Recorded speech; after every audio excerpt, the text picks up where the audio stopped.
Bienvenidos a un nuevo episodio de The UX Rebels. El día de hoy platicamos con Natalie Howell. Ella tiene muchísima experiencia en la industria y es ingeniera con un máster en UX Design. Durante su carrera, ella tiene experiencia en empresas como Walmart, pero sobre todo en este episodio hablamos sobre la importancia de tener un mindset estratégico al momento de diseñar experiencias. Con Natalie también conversamos sobre liderazgo, ownership, accountability y la diferencia entre estos conceptos. También hablamos sobre su perspectiva de cómo la industria de alguna forma está impulsando a que los nuevos diseñadores solamente sean ejecutores y no necesariamente tengan este mindset estratégico que es tan importante hoy día en la industria.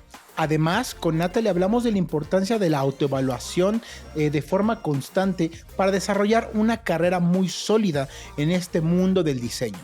Como siempre, les recordamos tener pluma y papel, ya que este episodio tiene un montón de valor. Y recuerden, somos bien Rebels. The UX Rebels, un podcast para los que no creen en el status quo, para los que no aceptan su entorno y creen que pueden mejorarlo con diseño. Somos Rebels.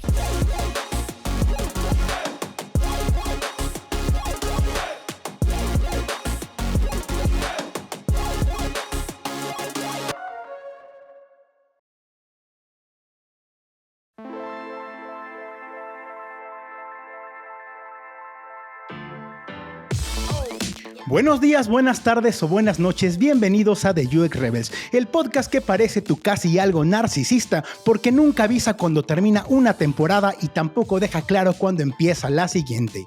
Yo sabía que si bien mi dupla ya les dio la bienvenida a esta sexta temporada, hoy le toca al que sabe, al bueno, al dinámico, al letrado, al excelso, al joven, al bailador, el que todo puede, el héroe de la salsa, al nuevo y renovado porque Neptuno y Saturno ya salieron de Piscis, Benjamín García. Pero no hay signo sin su puesto compatible, de esos signos donde tienes una relación bonita y pocas veces tormentosa. Es por eso que traigo a esta mesa de tarot a mi signo contrario, al Virgo de esta amistad, a mi crítico de cabecera, al catador de café y de pocos picantes porque ya le pegan las agruras, al señorón Ulises Arbizu. Amigo, ¿cómo estás? Bienvenido a este nuevo episodio de este tarot de la vida, el tarot del diseño. Muy buena entrada, muy buena entrada. Ahora me hace sentido que me preguntaste por mi signo y me preocupé cuando sí, evidentemente me leían la mano y me dije que un Virgo me va a traicionar y yo dije, yo no soy ese Virgo que te va a traicionar, por favor. Pero buenísima entrada. Poco narcisista, diría yo. Un poquito narcisista, un poquito. Pero muy bien, muy jacarandosa como es de esperarse. Y sí, la verdad es que ya estoy en la edad donde me gusta el picante, pero vuelo pizza viernes en la noche y me da gruras sábado y domingo. Entonces, sí, ya la salsa de tomate te pega gruras, ¿no? Sí. Tienes que aprender qué batallas quieres lidiar o si vas a tener que poner tu sobrecito de Riopan. Yo por eso ya nada más, yo ya dejé los dulces, ya dejé el chocolate y solamente me dedico al alcohol y el café. Es lo único que ya...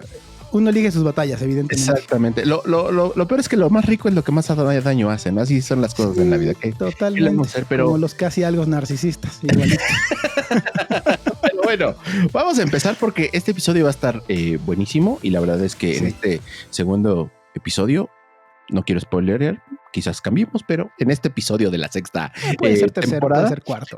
Sin duda, pues estoy muy contento de grabar y le doy entrada, Benja, cuéntame.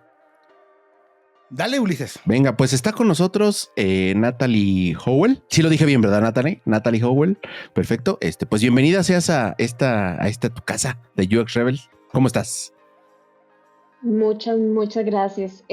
Súper feliz, estoy muy emocionada y agradezco mucho que me hayan invitado, la verdad, porque si vamos a hablar de magia y astrología, soy projector en mi Human Design, entonces uno tiene que esperar la invitación, whatever that means, pero como me invitaron, yo dije, este es el momento para hacer y encarnar mi Human Design de Projector. Entonces estoy muy contenta y nada, feliz. Espero que duremos muchísimo hablando.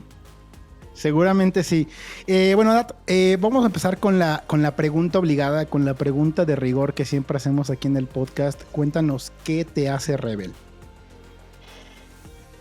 tengo que acortar esa respuesta.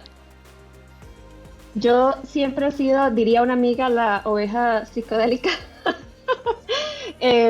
Y la verdad es que desde siempre he sido alguien que no sigue muchas reglas cuando no tienen sentido. Soy muy estructurada, pero en general sí no sigo reglas cuando tienen sentido y soy muy de guiarme por lo que yo pienso que es correcto, ¿verdad? Y eso me ha traído bastantes problemas a lo largo de mi carrera y de mi vida, desde que estaba en la escuela, en el colegio, me prohibieron ir a un bingo y como profesional constantemente es algo que sí trae situaciones. Entonces siempre defender mi postura, saber cuándo tengo que dejar de decir esa postura y de mantenerla ha sido tal vez de las cosas más difíciles que he aprendido. Antes era libre, ¿verdad? O sea, siempre insistir, ahora ya con los años y con las canas, sí ya sé medirlo mejor, pero definitivamente cuando tengo una opinión, lo voy a decir.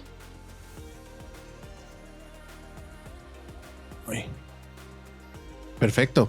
Está súper claro y creo que vamos a hablar respecto a esto en el episodio, pero creo que es súper obvio que traes como determinaciones muy claras, ¿no? Entonces vamos a hablar al respecto de eso. Buenísima respuesta. Ahora, me gustaría hablar, porque queremos llevar la entrevista un poco para que la gente que quizás no te conozca, aunque probablemente a lo mejor tu audiencia es la que más bien le vamos a decir, hola, somos de UX Rebel y estamos entrevistando a Natalie. Nos gustaría empezar por tu background. ¿Cómo iniciaste? ¿Cómo llegas a diseño? Y después de ahí vamos desfragmentando cómo ha sido tu paso por diseño. Pero primero de entrada, en la universidad, ¿cuál es tu background? ¿Cómo empezaste a entrar a esto del diseño? ¿O cuáles fueron tus primeros acercamientos a diseño? Súper. Ok, bueno, mi carrera es ingeniería en diseño industrial. Yo estudié esto en una universidad pública de ingenierías aquí en Costa Rica y la verdad es que cómo llegué ahí es una historia súper aburrida. Yo siempre tuve inclinaciones, digamos, artísticas. Desde que era niña pintaba y siempre era como super crafty, ¿verdad? Siempre andaba haciendo art attack 100%, ¿verdad? O sea, todo el mundo pensaba que yo iba a inclinarme por diseño, pero tengo otro enorme amor que son los animales. Entonces, en realidad yo tenía la intención de estudiar veterinaria. Por razones de la vida decidí salirme del veterinaria. Y en ese momento tenía un novio que estudiaba en esta universidad y yo en este momento de, ¿ahora qué hago, verdad? O sea, porque, además uno a los 18 años no debería estar tomando estas decisiones. Y él, como estudiaba acá, de casualidad me llevó el folleto de la universidad, por eso les digo que es una historia aburridísima. Y entonces empiezo yo a ver y yo, ay, mira, ¿qué es esto? Y me acuerdo que traía un dibujo de un auto súper publicidad engañosa. Pero, o sea, porque nada que ver con que uno vaya a super sí, pero tiene que tener 60 años de experiencia y vivir en Alemania. Pero yo dije, qué interesante. Y fue muy interesante porque yo empecé con la idea de, como yo siempre fui muy artística, con la idea de hacer joyas. Qué interesante poder estudiar diseño industrial y tener una marca de joyería. Me encantan las joyas, como pueden ver mis aretes. Y con eso fue que empecé. El último año y medio de mi carrera, fueron 6 años, fue cuando empecé a tocar pantallas y me fascinó la idea de UX UI. En ese momento o sea, aquí en Costa Rica casi no había nada. Estamos hablando que eso es 2012 y me encantó la idea de poder utilizar un medio gráfico, porque en aquel momento era pura interfaz y ya bueno, ya con el proyecto de graduación ahí sí desarrollé un poco más la experiencia de usuario, pero lo que me encantó fue como esa parte gráfica, porque me acuerdo de este proyecto de infográfico que había empezado a hacer y la interacción con Flash en aquel momento. Y luego cuando hice mi proyecto de graduación que fue enfocado en gaming, ahí esa parte intelectual que tiene UX de investigación quedé absolutamente enamorada hasta la fecha. Entonces, más o menos esa es la historia. Soy una veterinaria frustrada que ahora tiene animales discapacitados para cubrir esa necesidad y ahora me dedico a la parte intelectual de diseño de experiencias. Oye, me llama mucho la atención una cosa de esta historia, pero ahorita vamos a desmenuzar un poquito esto. Pero mencionas que entras digamos que en la última etapa de tu carrera, estamos hablando de por ahí del 2012, estamos hablando que descubres la parte como de diseño de experiencia y diseño UX UI. Sin embargo, y a lo mejor desmiénteme, no era, a ver, si de por sí, hoy 10 años después, ¿no? Todavía estamos explicando o intentando desmenuzar qué diablos es lo que hacemos justamente en esta rama del diseño, ¿no?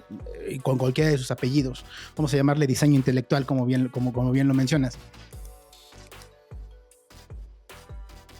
¿Cuál fue el acercamiento puntual que tuviste tú hacia el diseño? O sea, porque estoy asumiendo, y a lo mejor estoy suponiendo, que como muchas personas llegamos desde la parte, o lo veíamos desde una parte muy visual.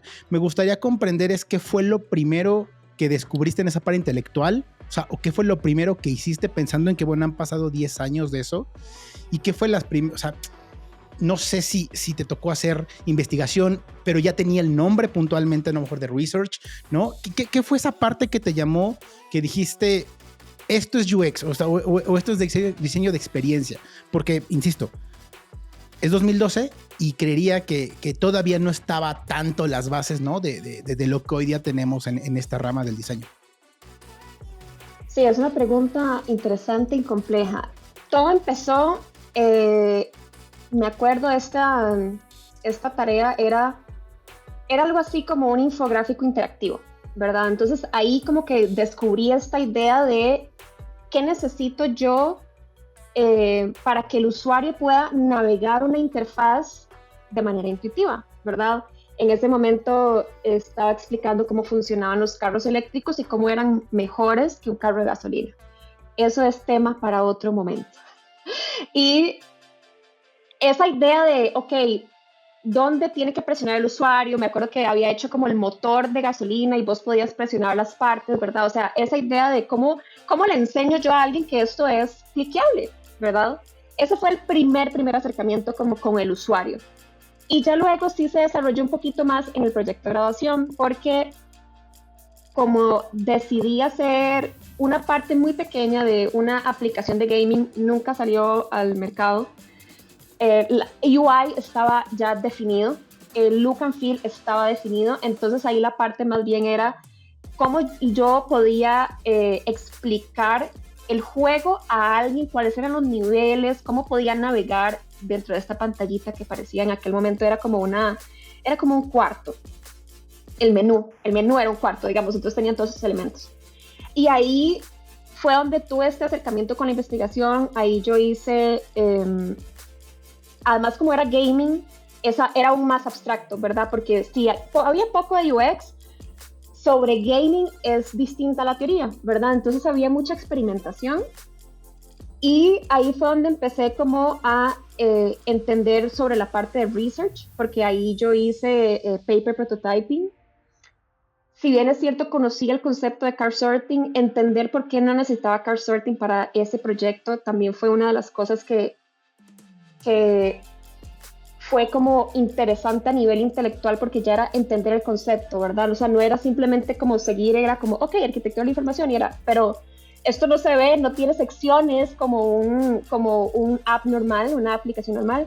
Entonces, tomar esas decisiones fueron muy interesantes, y en realidad mi proyecto, como ya la parte gráfica estaba definida, fue muy a nivel de usabilidad, ¿verdad? Y ahí conozco el término de usabilidad, empiezo a conocer sobre los principios de Nielsen.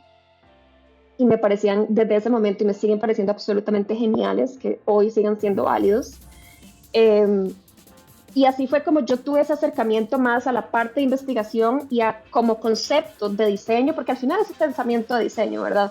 Como concepto de diseño, ¿cómo hago yo para poder entender el modelo mental que tienen las personas para que lo que sea que yo diseñe, esas personas las entiendan y sepan a dónde presionar? Que en aquel momento era mi mayor problema, ¿cómo hago para que entiendan este menú que no tiene cara de menú?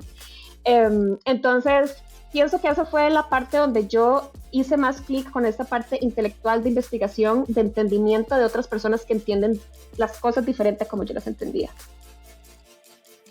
Oye, súper interesante que pareciera que tuviste esta experiencia y fuiste, no voy a decir forzada, pero que alguna vez tuviste esta necesidad como de ahora tengo que ver esta parte de usabilidad, que son temas que de repente cuando vienes desde la parte quizás visual, no siempre, pero vienes desde la parte visual, son como las últimas en las que piensas porque la parte de colores, tipografía es donde más quizás tienes más mano. Y cuéntame, a partir de ahí, y quizás no sé si en tus primeras experiencias laborales pudiste iniciar, incrustarte luego en proyectos que tuvieran que ver con UX, o tuviste que maniobrar hasta poder entrar a la industria ya de lleno, o esta experiencia te ayudó como a poder encontrar un lugar, un rol ya en la industria y que tu trabajo después de graduarte fuera sobre algo que tuviera que ver sobre UX? Sí, debo decir que tuve es una mezcla de trabajo y suerte, ¿verdad? Porque a veces el trabajo lamentablemente no es suficiente. Tuve el privilegio y la suerte de que, como además la universidad en la que yo estaba en ese momento, ya ahora no, pero en ese momento era la única universidad en el país y fue durante mucho tiempo que hablaba de UX, ¿verdad? Y si bien es cierto, como vieron, la carrera no tenía ese nombre, ¿verdad? Pero ya se sabía que estaban estas personas saliendo de esa universidad que podían trabajar en diseño de interfaces, ¿verdad? Y entonces mi primer trabajo era UX. Entonces yo, de hecho es muy interesante porque yo fue hasta más adelante en mi carrera, bastante más adelante, donde toqué UI. Siempre fue la parte más abstracta, la parte de la arquitectura, la parte de los wireframes, y siempre alguien más se encargaba del diseño visual y del look and feel.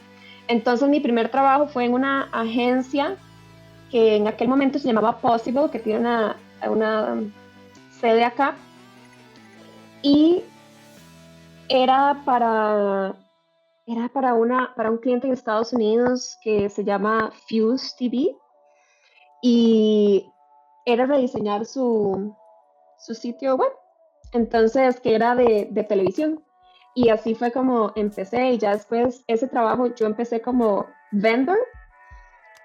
Eso también es interesante. He pasado por todos los tipos de formas, por todas las formas en las que vos podés ejercer tu rol como diseñador. Y luego ya después en otra agencia, eso tal vez es importante, las agencias aquí en Costa Rica tienen mucha importancia porque nosotros exportamos principalmente servicios. Entonces es normal que muchas de las personas que hacen UX aquí en el país son de agencias que trabajan para clientes en otros países, porque es buena mano de obra y más barata que países más grandes. Entonces luego ya trabajé en otra agencia, pero sí fue de lleno desde el inicio en UX. Ahí quiero... Genial. Dale, Ul. Ahí quiero conectar con la siguiente pregunta, y sobre todo porque es el tema que queremos tocar. Primero me gustaría que nos hablaras cómo fue la evolución de tu experiencia. Entiendo que entras a trabajar y probablemente se ignoran naturalmente muchas cosas, pero ¿cómo fue esta evolución al punto que te diste cuenta que más allá de las capacidades o de las habilidades sobre diseño, había que abordar otra clase de retos, o teníamos que desarrollar o tener otras clases de habilidades que son implícitas en el mercado laboral, pero a veces son ignoradas, o inclusive no se saben a la hora de tener esta formación, ¿no? Como que nadie nos dice, ojo, cuando estás en un corporativo, en una agencia, hay ciertas cosas que más allá de diseñar tienes que hacer.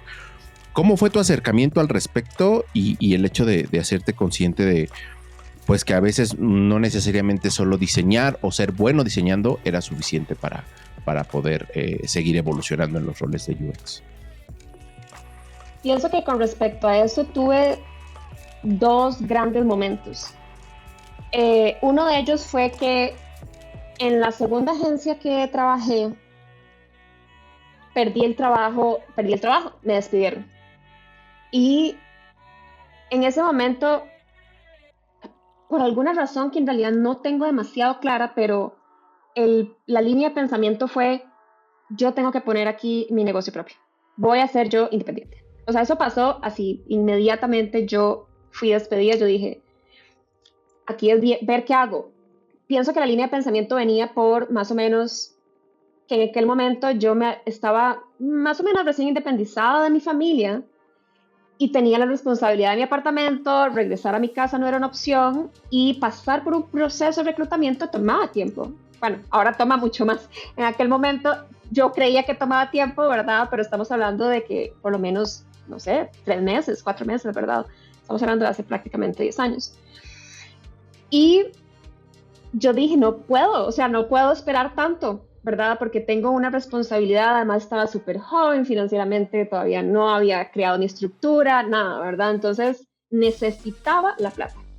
Así que decidí empezar a ser independiente. Ahí tuve un contacto con la persona dueña de la empresa en donde yo hice mi proyecto de graduación. Y como ya habíamos trabajado juntos, fue como buenísimo, sí, de hecho estamos revisando el sitio, te lo doy, ¿verdad? Y ahí empezó esta idea de ser más estratégica, porque cuando vos ya no solamente sos designer, sino que sos independiente y vos sos el que tiene que traer clientes y vos sos el que tenés que hacer el punto de contacto, el que tiene que coordinar, el que tiene que negociar, de repente ahí ya se expanden los skills que vos necesitas para poder tener trabajo, ¿verdad? Entonces ese fue el primer acercamiento. Entonces ahí me di cuenta, ok, esto no conscientemente, es interesante, no conscientemente, pero ahí empecé a tener estos nuevos skills que no tenían que ver con diseño en realidad. Y luego, bastantes años más adelante, entro a un rol muy grande corporativo, pasa la pandemia y en el medio de la pandemia entra un líder mexicano, por cierto, y él me cambió la perspectiva absolutamente de mi rol. Él es muy interesante porque él no es diseñador, pero él es una persona sumamente estratégica. Entonces, él y al resto del equipo, éramos 5 personas, nos empieza a enseñarnos cómo posicionarnos estratégicamente en la compañía, porque teníamos un rol bastante particular, estábamos en la oficina de transformación. Entonces hay que nadar contra corriente, hay que ver cómo te posicionas, cómo te vendes, porque literal, tu trabajo es nadar contra corriente y convencer a gente que tiene que nadar con vos también, ¿verdad? Entonces, él nos enseña a posicionarnos más estratégicamente y yo en ese momento en realidad no estaba haciendo UX ya. Yo entré a ese rol como Service Designer y luego terminó evolucionando prácticamente a Business Designer. Y empecé a ver el impacto impresionante del diseño en los equipos que no tienen que ver con diseño. O sea, yo estaba trabajando con nadie era diseñador. Entonces yo pude ver cómo mi pensamiento de diseño los hacía a ellos a tener realization, a tener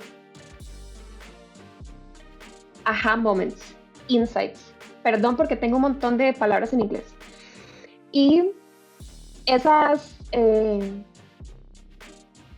¿cómo se dice realizations? ¿Que se dieron cuenta? O sea, como, sí, como Bueno, sí, como wow. Entendieron lo que estaba sucediendo. Me encanta porque acaba de hacer una promoción al estudio. Muchas gracias, Nan, muchas gracias. A mi estudio, Aha Moment, muchas gracias. Excelente, sí, bueno, Aha Moments para seguir haciendo Sí, su eureka. Claro. Exacto. O sea, ¿verdad? Ver cómo con una estrategia de comunicación, con un mensaje, una narrativa consistente a lo largo del tiempo, ellos mismos llegaban a tener esos aha moments que desde mi pensamiento de diseño, eso fue lo que los hizo posible, ¿verdad? Llevarlos a ese punto. Obviamente no era solo yo, teníamos todo un equipo trabajando en eso, pero las herramientas de diseño, o sea, qué sé yo, diseñar un taller, no era el taller, era el diseño como tal, la herramienta estratégica, no era el taller. La comunicación, no era nada más hacer la comunicación, era el diseño que había, cómo empiezo yo a influenciar personas, cómo yo diseño una estrategia de comunicación para que me compren la idea dentro de 3 meses. eso fue donde ya, ahora sí, conscientemente, yo dije, ok, esto me cambió la carrera. Me cambió la carrera y cómo es que no habemos más diseñadores acá y cómo es que no hay más empresas aprovechando el pensamiento de diseño no enfocado de manera táctica en los tangibles de entregables de diseño, sino de manera estratégica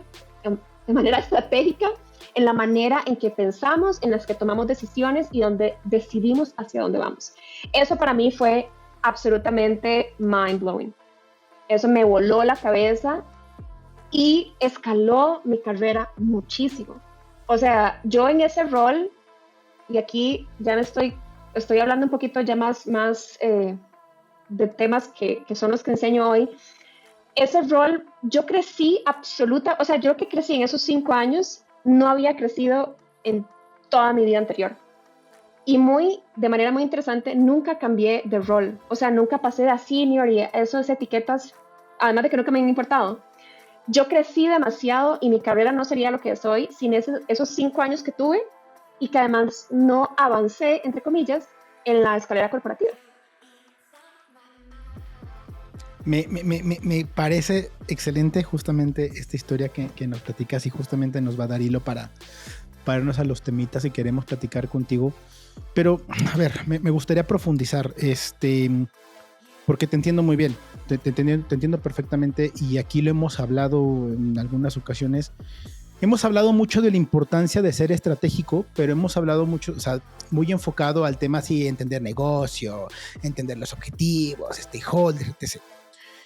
Pero a mí me vuela mucho la cabeza y es algo de lo que vamos a hablar de habilidades blandas en el sentido que hay cosas que no se enseñan en la carrera. O sea, hay cosas que al final de cuentas esta parte de cómo hago para comunicarme mejor y vender mejor estas ideas.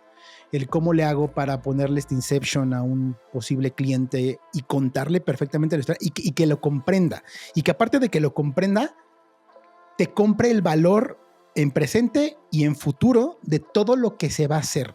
Me gustaría comprender, ¿cuáles fueron los principales retos? O sea, porque pues obviamente ahorita, o sea, la historia corta es, pues sí, el mismo trabajo me fue llevando a desarrollar estas habilidades, pero me gustaría comprender cuáles fueron los retos realmente, si en algún momento tuviste a lo mejor porque a lo mejor nos ha pasado, no, ya no estoy tocando pantallas, no, ya no estoy haciendo pruebas de usabilidad, lo que sea, ¿no?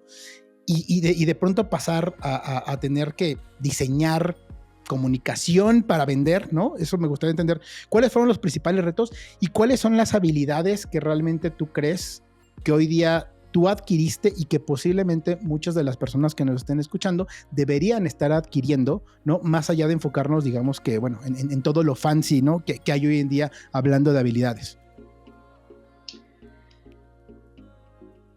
Yo pienso que el diseño es la base y el diseño es con lo que entramos al mercado laboral, el diseño es con lo que empezamos e iniciamos nuestra carrera. Lo que la mayoría no nos dice es que arriba, a más alto nivel, hay una capa de profesionalismo que nadie nos está diciendo que tenemos que ir por ahí. No quiere decir que como diseñadores no somos profesionales, no. Sino yo siempre, o sea, como que yo trato de explicar esto, si vos entras a una empresa, todos tienen su especialidad, ¿verdad? Y eso es la granularidad de su día a día y en lo que se especializaron. Pero hay una capa que es la forma en la que vos interactúas con todos los demás y con el negocio, y esa es tu capa profesional, ¿verdad? Entonces, pienso que la parte de diseño fue la que me hizo entrar a este rol. Empecé con Service Design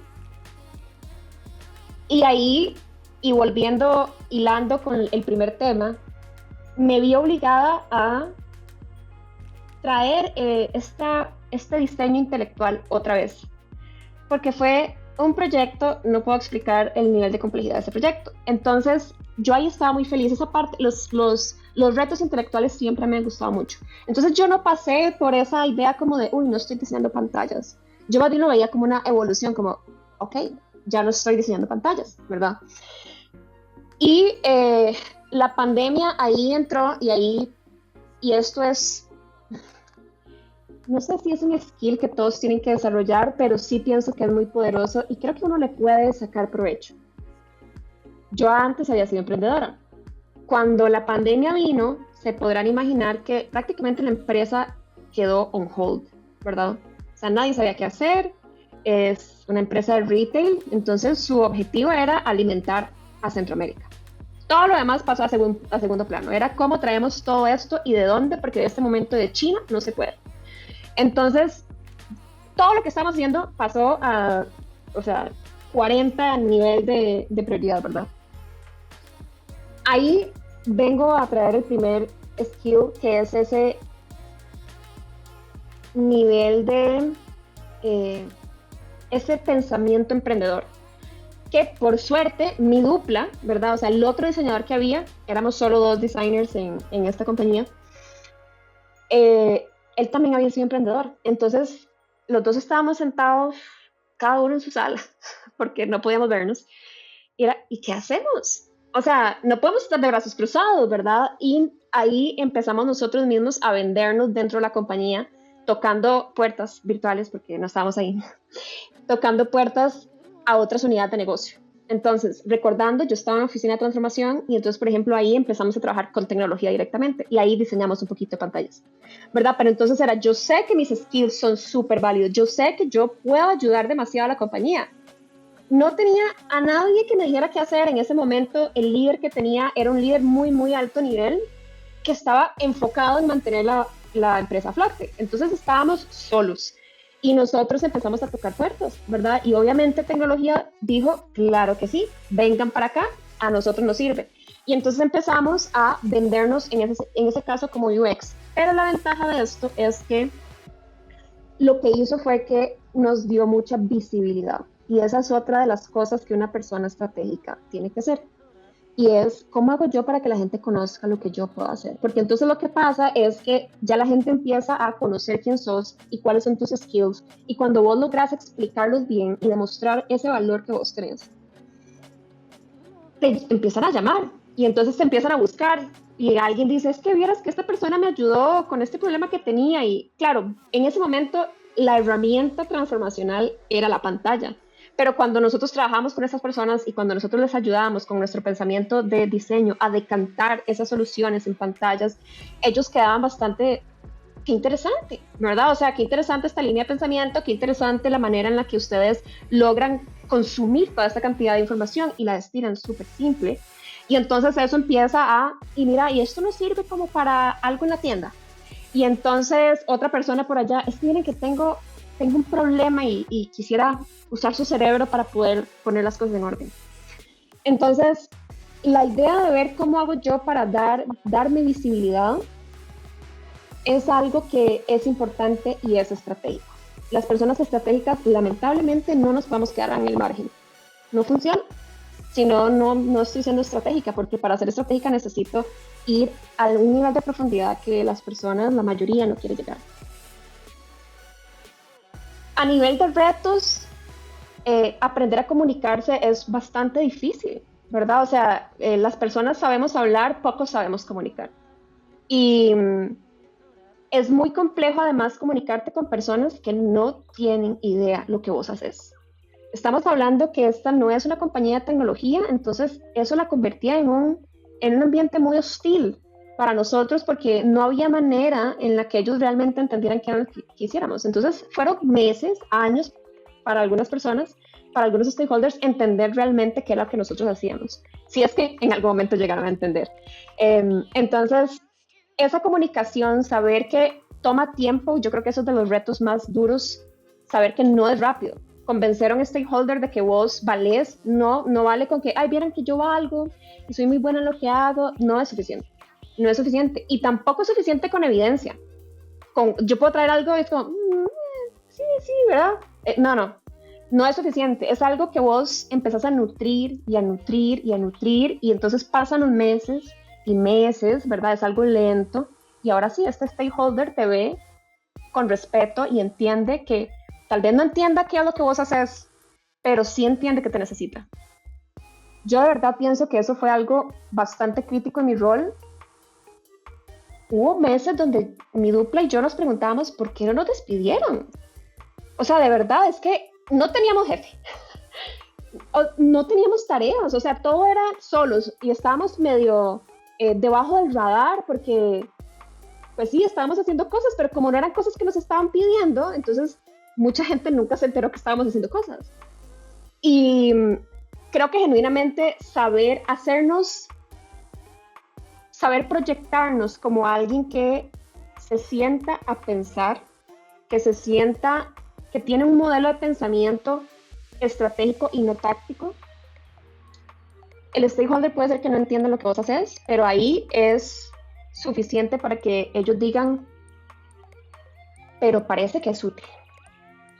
Eso fue algo que sinceramente a mí eso me pareció increíble porque yo estoy segura que si vos hablas con stakeholders que trabajaron conmigo esos 5 años todavía no pueden decir qué es lo que yo hago, no le llegan, pero sí son capaces de entender que yo tengo una línea de pensamiento que muchas personas no tienen y que eso es útil y que les ayudamos a ellos a entender ideas y eso también es muy útil, entender conceptos.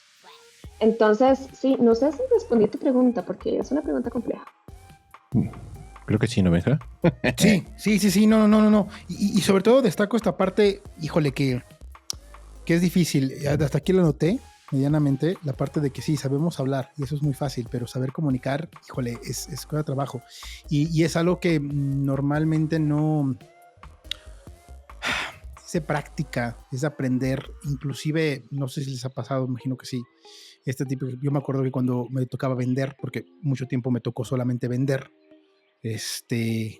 saber comunicar, saber tener un buen storytelling, ¿no? O sea, saber, o sea, todos estos videos que luego aparecen de la mejor presentación y cómo comunicar, son cosas que vas aprendiendo a la marcha, que vas aprendiendo con el fracaso, que vas aprendiendo, pero, o sea, que vas aprendiendo a la marcha, pero sobre todo voy a destacar esta parte que decías, ¿no? Evidentemente, darte visibilidad es esa parte de, a ver, posiblemente no estoy entendiendo la parte más granular de lo que hace esta personita, ¿no? Y me refiero a esa parte granular, me refiero a, pues sí, la pantalla, pero en esa capa que tú comentas, en esa capa superior, cuando tú logras, digamos, que dar soluciones o entender perfectamente cuáles son los retos y aportar ideas, es justamente creo que cuando, bueno, logras llegar a ese punto donde la gente voltea a ver y dice, mira, pues esta persona, ¿no? Entiende perfectamente de qué va el negocio, entiende perfectamente cuáles son los problemas, no me importa qué es lo que va a hacer ya en su momento, ¿no? Ya cuando se ponga a hacer algo táctico, ¿no? Pero su aporte está siendo valioso o mínimo se está involucrando dentro, se está siendo responsable, y ahorita vamos a hablar de ownership y accountability, pero está siendo responsable, ¿no? Está asumiendo y le está entrando justamente al quite y está siendo de valor para los problemas que estamos enfrentando dentro de la organización. ¿Cómo ves, Zul?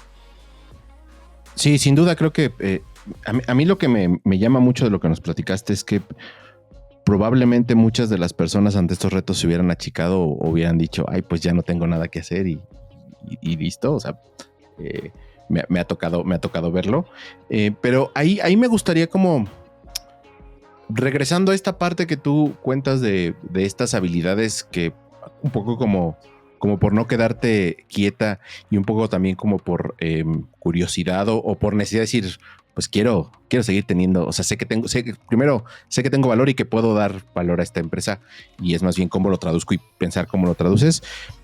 Si asumiéramos en un caso hipotético que quizás no todos los diseñadores están en esta necesidad explícita de, pues sé que tengo valor y tengo que expresarlo para que al final de cuentas siga teniendo este trabajo, digamos.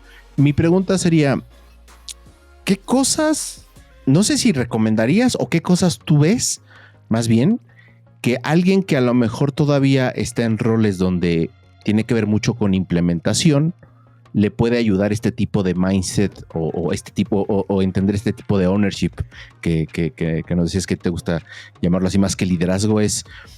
¿Qué son las cosas que tú ves que a lo mejor a ese nivel de gente que está todavía en estos roles que son muy, muy enfocados a lo táctico, pero que pueden potencializar su carrera, que son las cosas que a lo mejor tú ves que dices, híjole, pues lo que falla es esto, lo que deberían de hacer esto, o lo que yo he visto que pocas veces hacen esto. Creo que en la respuesta anterior diste un poco pistas al respecto, como lo de comunicar, pero ves otras cosas que de repente, como para aquellos que están pensando en, bueno, claro, Natalie tuvo esta necesidad y se aventó el reto de, pues vamos a vender diseño, por decirlo de algún modo, pero alguien que a lo mejor está en una capa táctica y decir, híjole, pero es que a mí pues nunca me dejan hablar con stakeholders de alto nivel. ¿Qué crees que deberían de hacer? ¿O qué cosas crees que a lo mejor no están haciendo, no? Sí, es una buena pregunta. Yo sé que existen esas limitaciones, pero bueno, lo primero es, yo soy la única dueña de mi carrera, ¿verdad? Esa es una línea de pensamiento demasiado importante. Porque entonces si bien es cierto, vos estás siendo táctico, o sea, estás haciendo pantallas y te dicen qué es lo que hay que hacer. Hay muchas maneras de poder, voy a llamarlo, operacionalizar la estrategia desde ese rincón. Lo primero es que cuando vos realmente entrenás tu cabeza para enterarte que vos sos dueño de tu carrera, en todo minuto yo puedo ser estratégica, en todo minuto. Entonces, por ejemplo, cosas como, algo como mejorar la comunicación.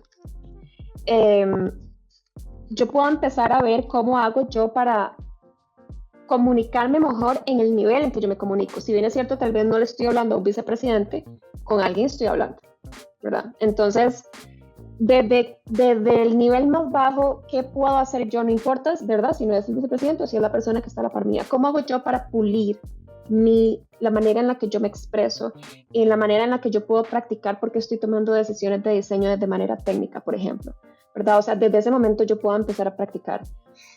Entonces, desde ese nivel, como es diseñador, uno puede empezar a practicar la comunicación en términos de diseño, justificando las cosas que yo hago de una manera adecuada, ¿verdad? No solamente explicar mi diseño, sino que saber que si yo justifico y explico y doy el argumento detrás de esa idea, yo me estoy entrenando. Es así de simple, yo me estoy entrenando y cada vez me hago mejor. Entonces, uno puede hacer eso. Lo otro es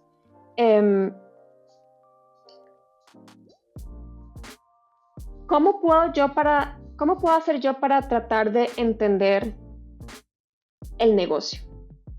No importa, otra vez, no importa a qué nivel. Esto es proporcional al nivel en el que vos estás. Si estás en un nivel de gerencia, pues vas a entender más. Si estás en un nivel más de ejecución, vas a entender menos, pero igual es posible, ¿verdad? Entonces, por ejemplo, digamos, de los entornos más difíciles son las agencias porque es como, ok, entregue, haga, chao, usted ni habla con el cliente, ¿verdad? Pues entendamos la agencia. No entendamos el cliente, tratemos de entender la agencia, cómo funciona, cómo ustedes buscan al cliente, cómo es el contrato, cómo es ese statement of work, ese OW, cómo definen el servicio, ¿verdad? O sea, si no puedo entender al cliente, puedo entender la agencia, ¿verdad? Y no es que esto necesariamente vaya a ser útil para mi diseño de agencia, pero eso me expande esta cosa que está acá. Y yo empiezo a tener puntos, punto. Y luego, cuando me doy cuenta, dentro de 3 años, en otra empresa, se me unen los puntos porque ahí la información sí es útil. Y yo, ok, lo que aprendí hace 3 años, resulta que tengo un colega que está trabajando en un SW y yo, ¿puedo ayudarte? Vieras que yo vi que una vez y empiezo ahí el cuento y de repente entonces ya dejo de ser solo diseñador. Entonces, cuando vos ves tu carrera como un journey completo y no lo ves como el trabajo en el que estás hoy. El trabajo en el que estás hoy es un punto, es un paso en un camino lleno de pasos hasta que dejes de trabajar, ¿verdad? Esa visión macro del journey, esa visión macro de mi carrera, donde estoy es un pedacito. Entonces, todo lo que hago yo hoy son como los intereses compuestos. Van sumando a lo largo de mi carrera, skills y sumo, conocimiento, sumo. Y cuando me doy cuenta de estas cosas, dentro de 3 años son útiles para mí. Entonces, si bien es cierto, yo no puedo ser necesariamente estratégica desde mi esquinita más táctica. Si soy junior, si acabo de empezar, si estoy en una agencia, no es muy desarrollado el diseño. Yo tengo que entender que no puedo ser estratégica aquí, pero sí puedo ser estratégica para mi carrera, para mí. Y eso, inevitablemente, tarde o temprano, más temprano que tarde, te va a ayudar. Y cuando ya te das cuenta, estás en el nivel que estábamos hablando inicialmente. Totalmente. Que yo estaba donde vos hablas con más alto nivel. Sí. Totalmente. Y creo que el ejercicio, o al menos desde mi... Es algo que yo tengo como... que siempre trato como de compartir y a veces la gente no lo cacha. A lo mejor tengo que trabajar en cómo lo comunico, pero cuando hablo con otros diseñadores es...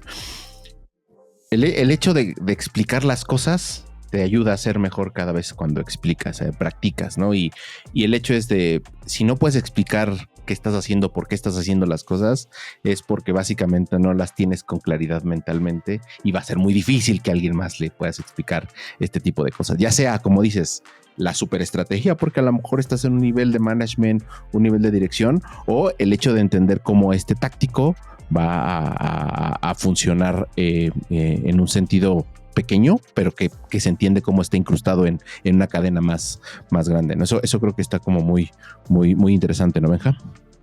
Totalmente. Y de hecho, ahorita que te estaba escuchando, Nat, así como estabas explicando más todo el sentido, porque hablábamos de esta capa superior, ¿no? Y conforme tú vas entendiendo más, ¿no? O sea, como que poquito a poquito tú le vas subiendo ese nivel, porque la primera batalla siempre todos los que iniciamos en esta carrera, o las de muchos todavía es, bueno, ¿cómo me peleo con el de desarrollo, no? Y tienes que aprender a hablar de desarrollo. Pero luego posiblemente llega otra etapa de, oye, perfecto, pero ahora ya no solamente desarrollo, ahora o en el caso de agencia, ¿no? Que a veces son muchas áreas, tienes que entender y saber hablar con marketing, tienes que saber hablar con project management, tienes que saber hablar ahora con stakeholders, y ahora tienes que saber hablar, o sea, ese mismo aprendizaje que vas subiendo en tu carrera, por ende te va subiendo, aunque no se vea en un rol, aunque no se vea en un puesto, aunque no se vea en un apellido, ¿no? Te va subiendo en escalafón. Ya de pronto estás hablando de contratos, ya de pronto estás hablando de cómo funcionan los procesos o integraciones con otras áreas. Entonces, esa apertura es la que automáticamente te va subiendo, y ahorita que lo platicaba me hace todo el sentido. O sea, no necesariamente es algo que tienes que mantener la apertura para aprender, para preguntar, obviamente, pero eso es lo que automáticamente te va subiendo conforme vas entendiendo cómo funcionan, ¿no? Al final de cuentas, los entornos de más arriba. Lo que te quiero preguntar ahora es, se nota desde que nos dijiste, ese ratito que lo apunté, no te gusta seguir las reglas siempre y cuando no tengan sentido. Eso habla mucho de tomar las riendas, al final de cuentas, y lo que decías en pandemia, ¿no? Tomar las riendas de lo que está pasando y no quedarme sentado en mi trinchera y decir, bueno, voy a esperar al final de cuentas a ver qué me dicen que haga, ¿no? ¿Cómo se desarrolla esto? ¿Cómo se desarrolla este ownership? ¿Crees que es algo que se nace? ¿Crees que es algo...? Porque pues a final de cuentas también es válido decir, yo me quiero quedar y hacer lo que me pagan y listo, ¿no? Es completamente válido, y al final de cuentas pues cada quien lleva su carrera como quiere llevarla. Pero este tipo de habilidad, y le voy a decir habilidad, ¿crees que se nace? ¿Crees que se trabaja? Esta parte, decíamos el término que no encontramos, accountability, que es como responsabilidad, ¿no? O ownership. Esta parte nata de liderazgo, que no sé, esta parte ¿crees que se desarrolla, se nace, se puede desarrollar? Y no sé si todas las personas deberían estarla trabajando. Yo creo que sí, creo que hay personas que sí nacen con eso. O sea, pienso que sí hay personas, o si no es que nacen con eso, les hace clic muy, muy, muy jovencitos por las razones que sean, o sea, desde niños, ¿verdad? Un papá, una madre con un montón de ownership, ¿verdad? La manera en que lo criaron. Entonces, difícil saber si nació con eso, si desde niño era así, que son cosas no necesariamente igual, ¿verdad? Definitivamente se puede entrenar. Creo que también, o sea, vuelvo a decir lo que acabas de decir porque es importante. No todo el mundo tiene que ser así. Es 100% válido. Yo, de hecho, o sea, mi carrera es sumamente importante para mí, me hace feliz. Mi diseño es filosofía de vida para mí, no es mi carrera. Y yo sé que no todo el mundo tiene que ser así, y está todo bien que las personas encuentren su filosofía y su pasión en algo, además, afuera de su horario. Eso está todo bien. Si su trabajo es solo para darles de comer, es maravilloso también. Entonces, ya, cierro paréntesis. Yo sí pienso que sí se puede nutrir, y sí pienso que es importante que todos trabajen en eso, porque, y aquí es un tema un poco filosófico, un poco también saliéndome del diseño, si vos no tomas ownership de tu vida, te va a pasar la factura en algún momento. Esto no necesariamente quiere decir que vos entonces vas a hacer así en tu carrera, como acabamos de hablar de estas personas, por ejemplo, que están súper bien con que su trabajo sea lo que les da de comer y ya. Eso es ownership. Estás tomando una decisión. Eso es ser consciente. No te interesa hacer ownership en tu trabajo. Mientras lo mantengas y estás feliz, maravilloso, pero serás owner de otras cosas. Yo sí creo que sí es demasiado importante que las personas sean dueñas, porque sos el dueño de tu vida. Es así de simple, ¿verdad? Entonces, si vos no tomas ownership temprano en tu vida, cuando lo tomes, si es que lo tomas, cuando lo tomes vas a decir, tal vez pude haberlo hecho antes, ¿verdad? Entonces yo sí creo que es algo que hay gente que pueden hacer así, o que al menos se le desarrolla muy, muy desde niño, pero también sí sé que se puede desarrollar, y entre más temprano mejor, y todos deberíamos hacer eso, porque somos dueños. O sea, aquí no estamos, bueno, yo no creo que estemos en una caja ya con instrucciones predefinidas y que nuestra historia ya está dada. Yo no creo en esas cosas. Entonces, desde ese punto de vista, vos sí tenés que hacerte dueño, y no importa las decisiones que tomes, en el tanto sean conscientes, ¿verdad? Y esa decisión puede ser: no me interesa ser estratégico en mi trabajo. Perfecto, maravilloso. Pero, muy importante, cuando yo tomo decisiones, yo estoy dispuesta a lidiar con esas consecuencias, ¿verdad? Entonces, si yo hago algo como esto, no se vale que después diga, pero es que no tengo el trabajo que me gusta, ¿verdad? O sea, tomamos la decisión de que no era importante, ¿verdad? Entonces sí es importante que yo sea muy consciente y ser owner de mi carrera y accountable de mi vida. Es algo que le sirve a todos, a cualquier profesional, no es obviamente exclusivo de diseñadores. Súper interesante, y creo que habla mucho de autoconocimiento, o sea, de ser consciente de qué quieres, porque como yo por ahí he escuchado alguien que decía, si tú no tomas la decisión, alguien más la va a tomar por ti, ¿no? O sea, alguien más si tú no estás dispuesto o ser consciente de qué cosas estás decidiendo, alguien más va a tomar la decisión por ti, o el sistema va a tomar la decisión por ti. Ahí me gustaría hablar, y no en un sentido, o sea, entendiendo que somos conscientes de si queremos subir en la escalera corporativa o no, que es totalmente válido y es una decisión totalmente personal. A mí me gustaría más bien preguntarte desde tu perspectiva, que es algo que también no se habla mucho. Desde tu perspectiva es ¿cómo decirlo?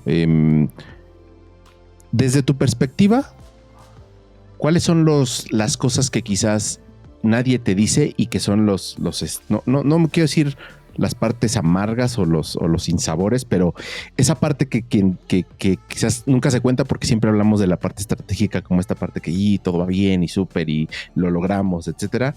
¿Cuáles serían como las partes no explícitas de o que nadie cuenta, las partes oscuras de lo que conlleva querer ser estratégico y llevar más allá las habilidades de diseño? ¿Tienes algo que puedas decir, híjole, pues ojo, porque cuando te tomas este mindset o quieres hacerte eso, más allá de, insisto, más allá de no estoy hablando de que seas consciente o no, o sea, asumimos que eres consciente, pero que tú decides ir hacia arriba y decir, quiero tener un mindset estratégico, quiero crecer más, etcétera? Con eso, ¿cuáles son las cosas que quizás nadie te dice y que son las cosas que debes de tener en cuenta como para llevarlas a cabo?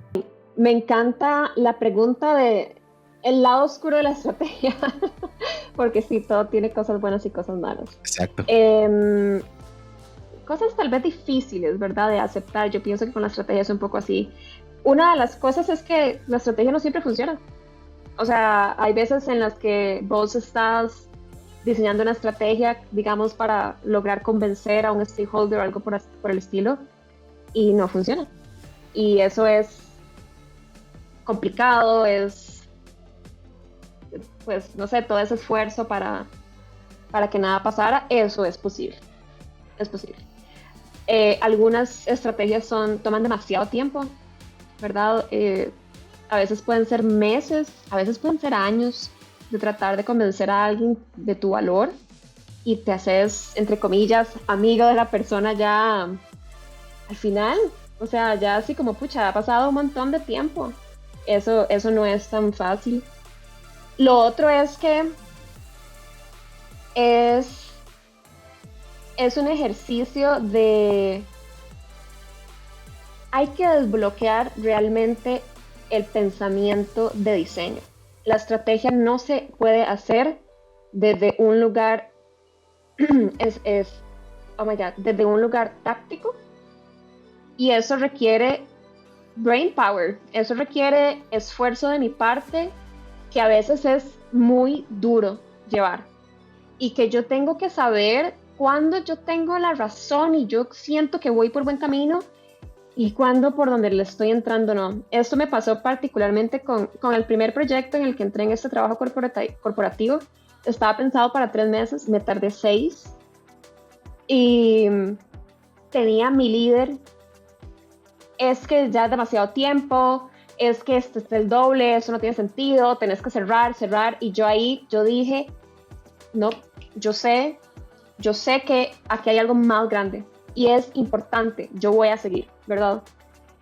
Obviamente yo entiendo que no en todos los proyectos se puede hacer eso, pero aquí en Costa Rica decimos, no sé si eso tiene sentido en mexicano, yo me senté en la galleta, es decir, yo dije, esta es mi posición y yo estoy segura que voy por buen camino. Y aquí muy importante, un poco relacionado a lo que hablábamos anteriormente, estoy dispuesta a pagar las consecuencias. Es decir, me pudieron haber despedido por no acatar las órdenes de parar, pero yo sabía que yo estaba detrás de algo muy grande y eso no es fácil. Eso no es fácil porque vos, en ese, digamos, a ese extremo donde vos vas en contra de lo que tu líder está diciendo, de lo que la gente está viendo porque no está entendiendo, no es fácil. O sea, yo tenía constante presión, ¿verdad? Entonces ese lado es difícil. Resumen, todo salió bien y fue un proyectazo, pero sí, los primeros 6 meses fueron... No, los segundos 3 meses, porque los primeros 3 meses bien, pero los otros fueron una tortura, ¿verdad? O sea, mucha presión y gente no entendiéndome y yo dudando de mí. ¿Será que no me estoy explicando bien? No sé qué es lo que pasa. Por cierto, la semana pasada entendí por qué ese proyecto me costó tanto. Imagínense, eso fue en el 2019. 6 años después, la semana pasada, preparando mi clase de uno de mis cursos, entendí por qué me había costado tanto. Y lo otro es que vos vas a luchar contra muchas personas porque tu mismo equipo podría no trabajar como vos, ni entender por qué vos estás trabajando así. Entonces, vos podés, ¿verdad?, empezar a proponer como, sí, es que yo quiero saber de las métricas. No, diseño no tiene por qué saber eso, ¿verdad? Y entonces ahora no solo tenés que convencer al stakeholder, tenés que convencer a tu equipo, a personas que tenés cerca, personas que no entienden qué es lo que estás haciendo y por qué lo estás haciendo. Entonces, yo diría que tal vez esas son las cosas, hay más, pero yo creo que esas son las cosas más duras de la estrategia y creo que lo puedo resumir como que es un lugar solo, es solitario. Totalmente. Y a ver, es que este tema da para mucho y me encanta. Y al final de cuentas, lo que nos gusta mucho, o sea, independiente de tu perfil, es justamente que hablas mucho de esta parte de mindset estratégico, ¿no? Que realmente hay que tenerlo. Pero tengo una duda, bueno, tenemos una pregunta aquí. Es, de alguna forma, ¿por qué crees? No, bueno, estoy asumiendo y estoy generalizando. No se enojen todas las empresas. Y todos los compañeros, no se enojen, no es para ustedes, es general. Pero ¿por qué crees que se nos empuja más, o en general se nos empuja a ser justamente más tácticos? O sea, y porque incluso, voy a decirlo, o sea, el mismo contenido muchas veces en general, ¿no? De lo que vemos hoy en día, nos empuja mucho a ser más tácticos, nos empuja mucho más a pensar en ser operativos, a resolver al final del día esa parte operativa, y no nos está empujando realmente a ser más pensadores, más críticos. Porque tú eres una de las que publica mucho contenido realmente como para esta parte de mindset estratégico, pero es el menos, ¿sabes? ¿Por qué crees que la industria se nos está empujando a esto? ¿O qué es lo que tendría que pasar? ¿O qué crees que tendría que pasar para que inclusive todo mundo estemos hablando más de este mindset estratégico y no tanto de la parte táctica? Creo que hay dos niveles con respecto a eso. El primero es que por la naturaleza de la historia, ¿verdad? O sea, el momento en el que el website empezó, internet, y eso hizo que la competencia de repente fuera global, ¿verdad? O sea, ya no era solo mi país, sino que ahora tengo ojos en cualquier parte y la gente me puede ver desde cualquier parte. Pienso que ese fenómeno de la industria, del mercado, hizo que muchas empresas tengan esta urgencia ¿verdad? De salir rápido al mercado, de ganar la competencia, de quiero ya, porque si no es ya, nos morimos, ¿verdad? Y eso inevitablemente afecta el way of working, la manera en que trabajan las empresas. Entonces creo que está ese componente global, ¿verdad? Industrial, del mercado. Eso no es solo de diseño. Pero pienso que es una de las razones, ¿verdad? Porque entonces las empresas tienen más urgencia de diferenciarse rápidamente, porque si no la competencia les pasa por encima rápidamente. Y la otra es que lamentablemente el diseño de pantallas, para ponerlo muy básico, digamos, y hablo de pantallas porque si vos diseñas una silla y no funciona, te caes, y entonces nadie la va a comprar. Pero vos diseñas una interfaz y si está complicada, pero ese es el supermercado donde yo tengo que pedir, a la Dayo, de a ver cómo hace para entender, porque si no, no le llega la comida, ¿verdad? Entonces tenemos esta idea de que las interfaces lamentablemente pueden ser malas y aún así cumplir su función. Todos estamos usando interfaces malas, pero hago el pedido. Al final, digamos, cumple su función, ¿verdad? Sí. Y eso es una pereza, porque entonces mucha gente dice, pero si está cumpliendo la función, ¿por qué voy a, verdad, hacer más cosas, hacer más funcionalidades, verdad? Claro, aquí vean qué interesante porque hay un desconecte entre la razón 1 y la razón 2. Si estas personas fueran más estratégicas, las de la razón 2, entenderían que eso es ponerse ahead de la competencia. Eso sería estar adelante de la competencia, ¿verdad? Uh-huh. Entonces, ahí hay una inconsistencia full. Pero bueno, eso pasa cuando no pensamos estratégicamente. Entonces, ese es un gran problema. Y claro, yo tengo diseñadores que hacen buen trabajo, mal trabajo, y un mismo designer puede hacer mal trabajo y buen trabajo. A diferencia de un médico que no puede medio cortar a alguien para sacarle medio corazón, un poquitillo. No se puede, ¿verdad? Nosotros, pues sí, si me dan 10 minutos puedo hacer algo. Si me dan 10 horas puedo hacer algo también. Mismo concepto, menos profundidad, pero se puede entregar algo, ¿verdad? Entonces el hecho de que yo pueda entregar algo, aunque sea una basura, pues hace que estemos llenos de basura. Es como... De acuerdo. Creo que tocas un punto bien, bien interesante porque justo hace unas semanas leía cuando alguien decía, es que con todo esto de la inteligencia artificial, la automatización, podemos entregar diseño más rápido. Y hubo, no me acuerdo si era se me fue el nombre, una de las dilo. Es que su nombre, dilo, comprométete. Jared Spool, o sea, era Jared Spool el que decía, pero deberíamos de cuestionarnos si el trabajo de diseño es entregar cosas rápido o entregar cosas bien hechas.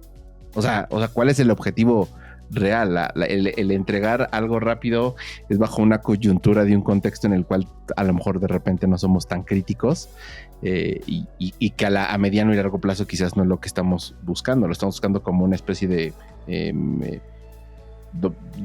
como una especie nada más de analgésico a corto plazo, ¿no? Pero creo que das como en este punto de cuestionarnos, ok, puedo entregar cosas en 10 minutos, pero realmente necesitamos que te entregue algo en 10 minutos para que después lo retrabaje y termine siendo las 10 horas que probablemente te pedí en un inicio, y que son estas cosas que luego no se entienden bien y se malentienden bajo la idea de Lean UX, iteración, entreguemos rápido, bla, bla, que es, a mi punto de vista, malinterpretaciones que hacemos de los propios conceptos de lo que implica el moverse rápido de manera ágil. Pero a mí me gustaría entonces preguntarte, ¿cómo, o desde tu perspectiva, cómo alguien puede pintar? A ver, aguanta, ahí tiene la mano levantadita. Espérame, ¿Qué pasó? no sé qué pasó. Échale, Natalie. Si quieres interrumpirnos, dale. Quiero hacer una acotación con respecto a la inteligencia artificial. Sí. Es un gran tema. Es otro tema, da para otro tema. Dilo, también comprométete. No, échalo, sin problema. Si te sale mal, lo cambiamos, no te preocupes. Con inteligencia artificial. La inteligencia artificial, además de que no, yo sé que parece, pero no es inteligencia. Ok, vamos a empezar con eso. Yo sé que parece, pero no es inteligencia. La inteligencia artificial, en este momento, ¿verdad? Tal vez mañana todo cambie, porque con la inteligencia artificial todo cambia de un día para otro. La inteligencia artificial expande mi inteligencia. Si yo tengo poca inteligencia, la va a expandir. Si tengo mucha inteligencia, la va a expandir, sí. Y va a expandir mi capacidad. Y yo sé que las personas están pensando que la inteligencia artificial es un atajo y que ahora tenemos más diseño y que puede ser más fácil. No. Todo el mundo puede escribir un prompt. Muy poca gente puede escribir un buen prompt. Si yo estoy haciendo un look and feel, no es lo mismo que yo le diga, ay, sí, entonces quiero una aplicación para perritos, y entonces, ¿verdad? Y hay unos requerimientos básicos. Es más, ni siquiera básicos, digamos, bien, normales, nosotros trabajamos con esos requerimientos. Pero cuando yo veo ese look and feel y yo digo, no, necesito que le bajes la luminosidad, la saturación. Vieras que esas serifas no me están convenciendo. Necesito algo más minimalista. Si yo no sé qué es luminosidad, saturación, no sé hablar de serifas, no entiendo cómo se compone el color, no entiendo qué compone una tipografía, no voy a poder dar buenas instrucciones. Entonces, sí, todos pueden dar un prompt, pero cuando yo estoy a ese nivel, ¿verdad? Porque de hecho justamente hace poco alguien me comentó eso y estoy aquí diciendo literalmente lo que esta persona dijo, es solo de saber y aprender a manejar un modelo. No, jamás. No es eso. Es que vos entendás cómo funciona realmente, qué es lo que vos estás pidiendo. No vas, ahí yo no puedo decir, sí, es que le falta algo. No, ¿cómo que le falta algo? ¿Qué es ese algo? Que yo sea capaz de definir, claro, es que le falta luminosidad a ese color. Que yo sea capaz de darme cuenta que esa es la variable del color que yo estoy necesitando. Poquitas personas pueden hacer eso. Eso era lo que tenía que decir. Sin duda. No, de acuerdo. Y ya sé que va a ir con la pregunta, pero sí tengo que hacer este comentario. Sí. O sea, pero es que a final de cuentas, o sea, nada más comentar. Ahí es donde cae justamente, ¿no? Incluso todas estas personas que digo, que estamos, porque estamos implementando, los utilizamos, ¿no? Para alguna otra cosa utilizamos la inteligencia, pero independientemente cuando muchas empresas ya lo quieren implementar, ya como un proceso al final del día, digamos que del día a día, de que todo va a ser más rápido, avéntate unos diseñitos con unos prompts ahí chulos, hermosos. A mí me choca mucho cuando las empresas justamente dicen lo que tú decías hace rato, Nat, ¿no? Es que queremos diferenciarnos de la competencia. Entonces, si te quieres diferenciar de la competencia, ¿por qué estás haciendo diseños genéricos, no? ¿Por qué estás haciendo, por qué le estás dejando algo completamente genérico, inclusive, ¿no? Algo que te va a hacer algo genérico, ¿por qué se lo estás dejando a esa herramienta? ¿No? Entonces, bueno, nada más que hacer ese comentario porque ya ya se enojó. No es cierto. No, para nada. No, concuerdo totalmente con con ustedes. De hecho, mi gran dilema y que trato siempre de expresar son herramientas. Lo que tú, o sea, y creo que es la primera vez que lo escucho tan claro como dijo Natalie. Lo que tú sepas se va a potencializar, pero son herramientas y sabes poquito, se potencializa poquito, como cuando pasa que tienes una super cámara, mi caso, gente que no lo sabe, en mi caso tengo una cámara super pro, pero probablemente como tengo poco conocimiento en configuraciones de video, no puedo hacer que se vea tan bonito como el video de Benja, ¿no? O sea, a eso refiero con que son herramientas y personalmente una de las grandes preocupaciones que tengo es, ok, si la gente el día de mañana va a ser curadora, ¿bajo qué tipo de experiencia en la industria van a tener para llegar a ese nivel de expertise de curaduría, ¿no? De decir, lo que le falta es esto, porque el cliente te va a decir, échale más diseño, no me gusta, algo no está del todo bien.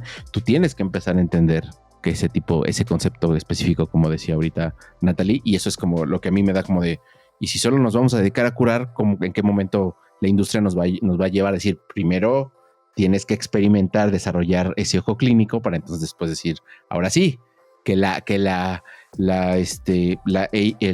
modelos de inteligencia artificial potencialicen tu capacidad de ideación, pero son donde tú vas a tener este elemento de decisión. Pero sin duda da para un episodio completito hablar de estos dilemas, ¿no? Da para un podcast. Sí, exacto. Un de Rebels. Vamos a meter exacto. un de Rebels. Y regresando un poco a mi pregunta, era, ¿qué podemos, o sea,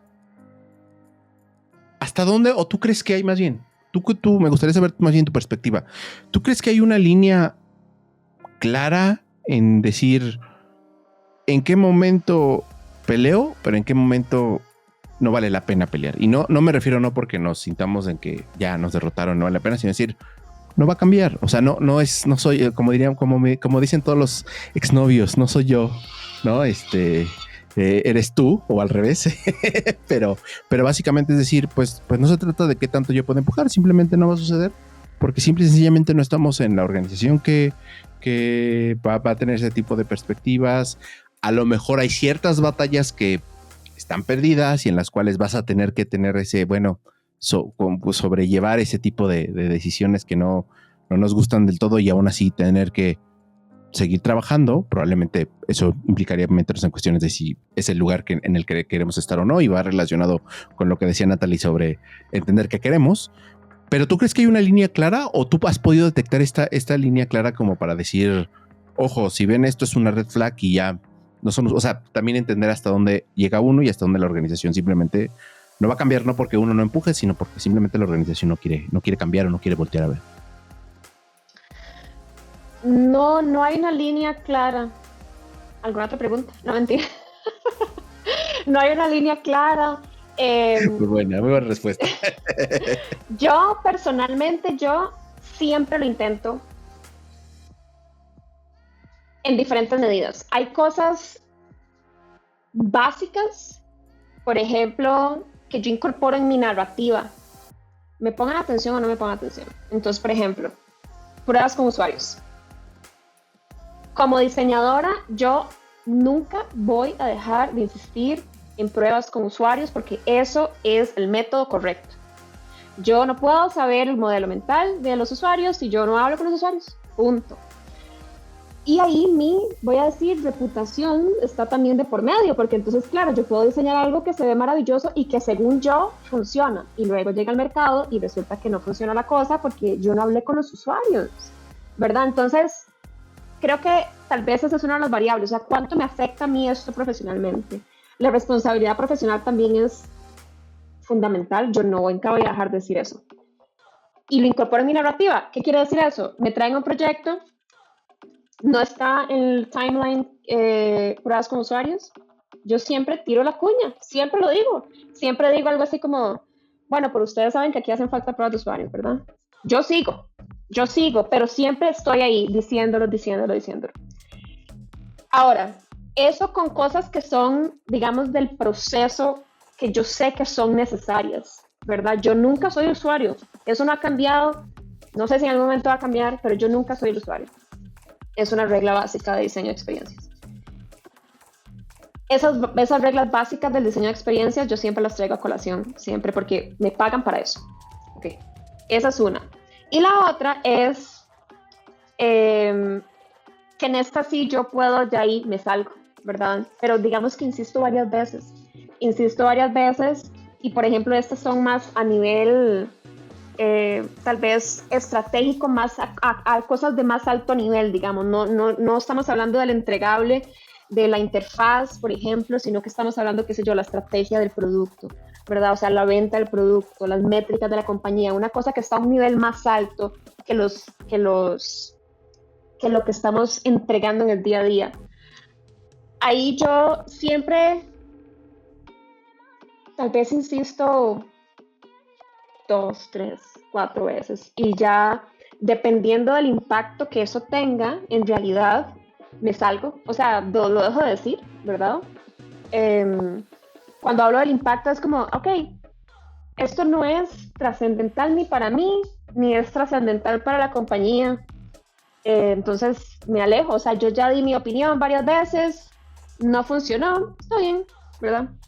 Sí, cuando hago eso, sí, dejar eso documentado es muy importante, ¿verdad? O sea, cuáles son los riesgos de que no esté pasando esto.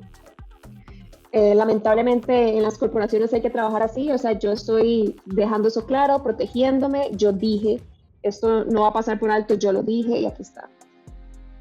Yo creo que tal vez esas son como las dos cosas que hago. Bueno, hay una muy importante, pero esta define los siguientes pasos y es, si eso está afectando mi salud mental, o sea, déjelo ir, ya. O sea, ya pasó, no vale la pena que uno esté llorando, enojado, no durmiendo, pagando el psicólogo por culpa del trabajo. No, ahora, tomar acción, ownership. Si yo llego a ese punto, es hora de buscar otro trabajo, ¿verdad?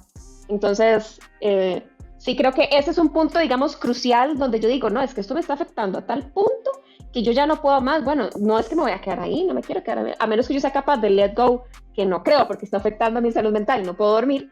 Entonces no parece que estoy siendo muy buena soltando la cosa. Bueno, entonces ahí como dueña estratégica de mi carrera, ¿qué sería lo mejor hacer? ¿Qué tema qué tema? Y ya lo habíamos platicado, pero lo llevaste perfectamente a buen puerto justamente esta siguiente pregunta. ¿Qué consejos, al final de cuentas, hoy tú podrías darle, ¿no? Y puede ser, obviamente, desde tu experiencia. Porque hoy día nos pasa mucho, que obviamente todavía la burbuja de diseño de experiencia creo que todavía no se rompe. A mi muy particular opinión, digamos que el globo ya está muy inflado ahorita.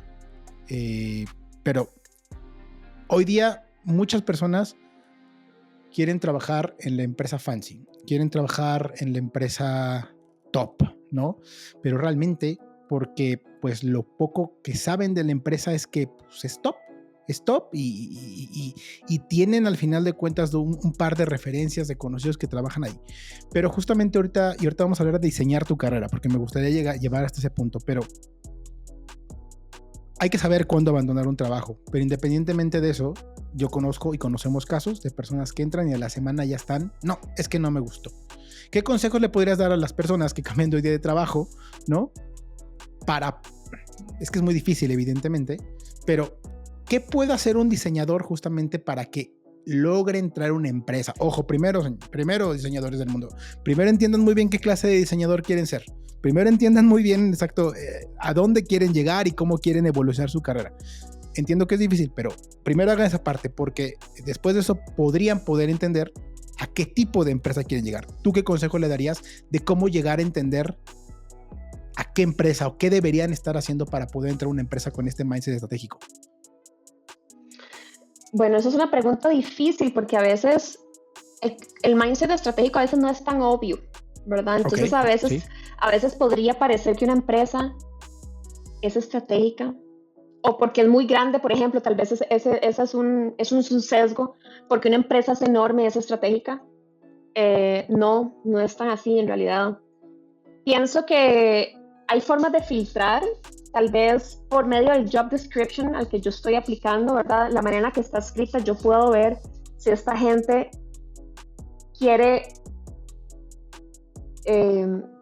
exprimirme a nivel de aspectos tácticos o si realmente se ve que ellos quieren algo más, ¿verdad? Por ejemplo, el año pasado, a finales me pasaron un puesto de trabajo en una empresa canadiense y todo el job description gritaba estrategia. Ahora, puede ser falso, puede ser que yo me hubiera mandado y resulta que no era así, pero todo gritaba estrategia. Incluso decían cosas como, ¿verdad? Que era importante ese sense de ser emprendedor, ¿verdad? O sea, como esa mentalidad que yo no estoy esperando órdenes, pero eso no quiere decir entonces que me van a explotar y que tengo que hacer cosas que no me gustan, ¿verdad? Porque esa línea es difícil, ¿verdad? O sea, como de cuánto yo soy owner y cuánto yo estoy dispuesta a seguir la milla extra y que eso no significa que me exploten, ¿verdad?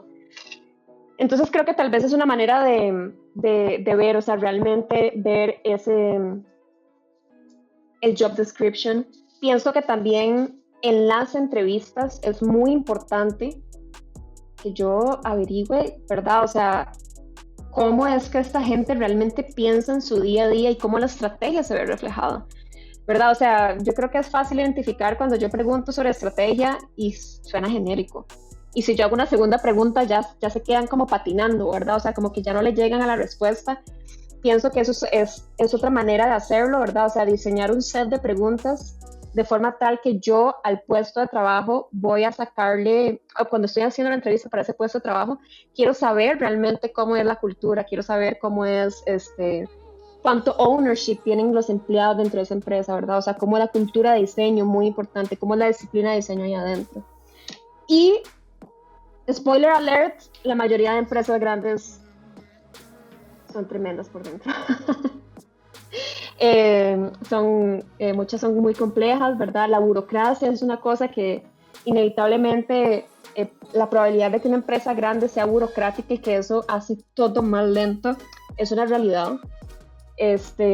Entonces, sí, es difícil saber. También pienso que lo que dijiste al inicio de que ya la semana quieren renunciar, tampoco es que algún trabajo es fácil, no va a pasar, ¿verdad? Entonces, siempre pensar cuando yo soy dueña de mi carrera qué es lo mejor y genuinamente, ¿verdad? O sea, con mucha conciencia, cuando estoy yo siendo intolerante y cuando realmente la situación está siendo insostenible, ¿verdad? O sea, cuando ya en serio ya esto ya no es posible.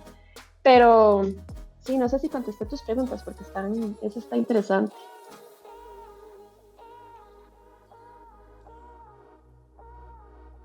Sí. Perdón, estaba. Sí. De hecho, sí, esta parte de.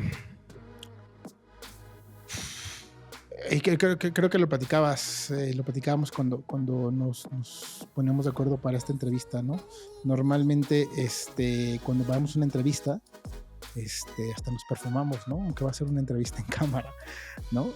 Como nosotros tenemos esta intención de vendernos, ¿no? Normalmente, y queremos quedar perfectamente bien para el puesto, pero como que a veces no nos cuestionamos que al final de cuentas también la empresa debería venderse a nosotros, ¿no? Y dejamos de hacer preguntas y de investigar. Por eso también hagan research de sus empresas, hagan research de la empresa. Si pueden, investiguen y contacten a personas que están en roles similares, si se puede, ¿no?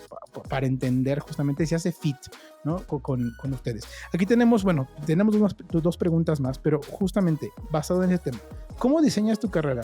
Porque, a ver, de alguna forma hemos hablado mucho de ser introspectivos, ¿no? Entendernos muy bien, ¿no? Ser estratégicos, diseñar, pero ¿cómo diseñamos nuestra carrera? O sea, ¿cómo le hacemos? Y esa vez lo pasó esta vida y me hizo mucho sentido. Se puede diseñar nuestra vida, ¿no? Se puede al final de cuentas llegar a un punto y decir, a ver, vamos a entender el contexto, no vamos a hacer un research de lo que está pasando en nuestra vida y de ahí podemos al final de cuentas sacar una estrategia y aquí ya podemos idear cómo lo solucionamos, ¿no? ¿Cómo trabajamos esta parte? ¿Cómo podemos empezar justamente a diseñar nuestra carrera? Digamos que con unos 2, 3, 4, 5 pasos. ¿Cómo lo harías tú hoy en día? Bueno, volvemos al tema del autoconocimiento, ¿verdad? Eso es fundamental. Y la planificación. Entonces, porque yo entiendo que puede ser que yo a los, no sé, 23 años, yo no sé qué es lo que quiero de mi vida. Yo no sé qué es lo que yo quiero de mi carrera. Todo bien con eso. En el tanto esté planificado. Exploren, pero exploren con un plan. ¿Verdad? Todo es planeado. ¿Qué quiere decir explorar con un plan? Bueno, voy a decir algo así como, en los próximos 5 años voy a tratar de tener distintos puestos. Voy a estar en yo ya sé, no voy a estar más de 1 año y medio ahí. Yo quiero sentir qué es ser UX, UI. 1 año y medio cumplido, así cumplido, voy para afuera, porque es que es el plan, yo estoy explorando. Y claro, aquí es donde yo tengo que ser muy clara de lo importante y no de lo urgente, ¿verdad? Entonces, aquí lo importante es que yo esté explorando. Es muy fácil enredarme en el día a día y de repente el día a día me atropella y me lleva entre las patas, ¿verdad? Entonces yo estoy ya en el puesto que yo dije que iba a estar 1 año y medio, me metí, estoy ganando plata y estoy haciendo, y cuando me di cuenta pasó 1 año. Eso es otro gran secreto, sean demasiado conscientes del tiempo. Parece que 1 año y medio es demasiado, pero uno abre y cierra los ojos y pasa 1 año y medio. Entonces hay que estar muy consciente. De hecho, este trabajo corporativo, desde el día 1, yo dije 5 años. Y a los 5 años renuncié. No importaba la plata que estuviera ganando. No importaba nada. Yo dije que iba a renunciar. Mucha gente me dijo que estaba loca porque era muy buen puesto. Pero no estaba loca ese día. Porque yo ya sé que eso no era lo mío. Porque me conocí. Es más, desde el inicio yo supe que eso no era lo mío y por eso me puse una fecha, porque yo dije, es importante, es bueno para mi currículum, voy a sacarle plata, voy a sacar experiencia, pero yo sé que yo no quiero estar acá 5 años, y fueron 5 años. Entonces, muy conscientes del tiempo, no lo dejen pasar así nomás. Exploren. Si no saben, exploren. Y por cierto, uno también a los 35 años, a los 40, uno puede tener una crisis de, pucha, yo creí que quería esto y no quiero. Bueno, exploren con un plan. No se dejen ir nada más, no se queden donde están, no son un árbol, pueden avanzar. Entonces, ser muy consciente de lo que quiero, y si no sé qué es lo que quiero, buscar. Yo pienso que cuando uno no sabe lo que uno quiere, trabajarse en todos sus aspectos, trabajarse personalmente, trabajarse físicamente, cómo me comunico, ejercicio, salud mental, va a enseñar el camino fácilmente. Si yo no sé para dónde voy y yo me trabajo hacia adentro, el camino va a aparecer. Confío mucho en esa idea. Ya cuando yo ya sé qué es lo que yo quiero y ser consciente del tiempo, cada vez que yo estoy en un trabajo, yo tengo que genuinamente pensar cuál es la estrategia dentro de ese trabajo. ¿Quiero escalar? ¿Me interesa escalar? No me interesa escalar. Por ejemplo, yo soy alguien que nunca quise ser lead, manager, no. A mí me gusta tener hands-on, manos en el proceso. Yo quiero diseñar. Nunca quise tener equipos, nunca. Y eso entonces es complejo porque, claro, tengo 12 años de experiencia, pero nunca he manejado equipos. Y esa idea de manejar equipos es como lo que todo el mundo piensa de alguien que tiene 12 años de experiencia, ¿verdad? Entonces, saber muy conocerse. Yo sabía que yo no quería manejar equipos. He manejado gente en otros sentidos, pero yo no era la líder, la jefa, la que les decía chao, pescado, despedidos o verdad, muy bien. No, tenía otro tipo de equipos. Entonces, es muy importante que yo sepa qué es lo que yo quiero hacer ahí adentro. Y definir y pensar de verdad, yo quiero estar aquí para el resto de mi vida, porque es que vieran que el resto de mi vida es un buen tiempo, ¿verdad? Creo que eso es uno de los errores más grandes. La gente empieza a entrar, entra a un trabajo. Y entró al trabajo. Y eso fue todo. Y cuando se dan cuenta, han pasado 7 años desde que entró a ese trabajo y están en automático. Sí, todo bien, están recibiendo plata. Y esto no quiere decir que el trabajo esté feo. No, pueden tener un buen trabajo. Pero muchas veces la gente no está haciendo eso conscientemente, definiendo que llevan para una década en la misma empresa. Eso es lo que quieren, ¿verdad? Entonces, cuando yo sé como, ok, no, todo bien, yo quiero quiero ser vicepresidente de una compañía, o sea, quiero tener un puesto altísimo, eso es lo que me gusta el trabajo corporativo, me veo en traje entero, viajando, que me mande para allá, para acá, ¿verdad? O sea, trabajos complicados, perfecto. Eso requiere una larga carrera en una compañía, ¿verdad? Casi siempre. Es lo más natural, alguien que escale, ¿verdad? Es normal que eso pase. O quiero ser manager, ¿ok? Entonces empiezo a pulir skills de manager. ¿Qué quiere un manager? ¿Qué busca un manager? ¿Cómo es un buen manager? O como yo, no, yo lo mío es diseño, perfecto. Pero entonces no me puedo mantener junior para siempre. Entonces, ¿qué voy a hacer? ¿Verdad? Y si llego a senior y si yo no quiero escalar a líder y a manager porque no me interesa, entonces, ¿qué va a pasar? ¿Para dónde voy? ¿Qué voy a diseñar? ¿Verdad? Y bueno, ya ahí viene la pregunta también de, yo quiero ser mi dueño, genuino, absoluto, ¿verdad? Es decir, emprendedora, que ese es mi caso.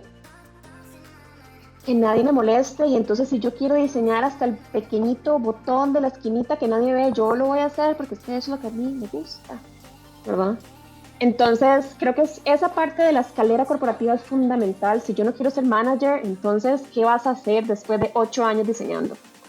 Porque la gente te va a hacer push a ser manager o a ser líder, porque es la escalera normal de diseñadores, si es que hay escalera, ¿verdad? Entonces, creo que no hay una sola respuesta y es que me encanta porque todo llega muchas veces a la conclusión de que hay que ser estratégico y yo tengo que ver el largo plazo. Esto es para mí una de las características más importantes de una persona estratégica, la mirada a largo plazo. Porque si no, así, sin esa mirada a largo plazo, es como la vida nos lleva entre las patas. Buenísimo. No, de acuerdo, de acuerdo.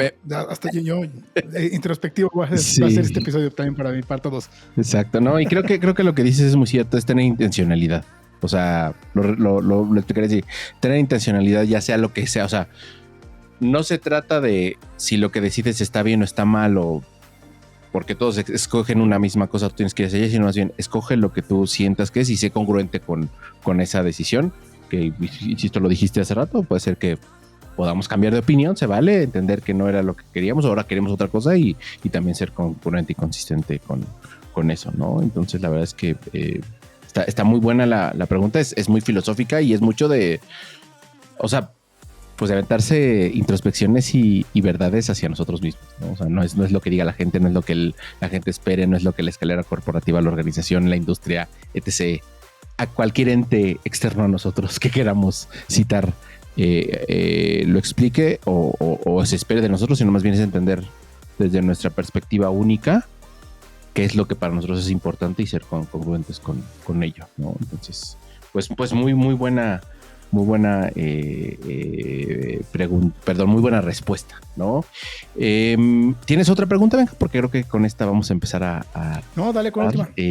Primero, aquí es donde nos empezamos a agradecerte, Natalie, porque la verdad es que disfruté mucho la conversación, creo que tomaste temas muy interesantes y creo que sobre todo, al menos en mi burbuja de LinkedIn, estos temas son los que de repente se están cuestionando de estrategia o no estrategia y creo que contestaste muchas preguntas que es como de, pues, ¿cómo aplico?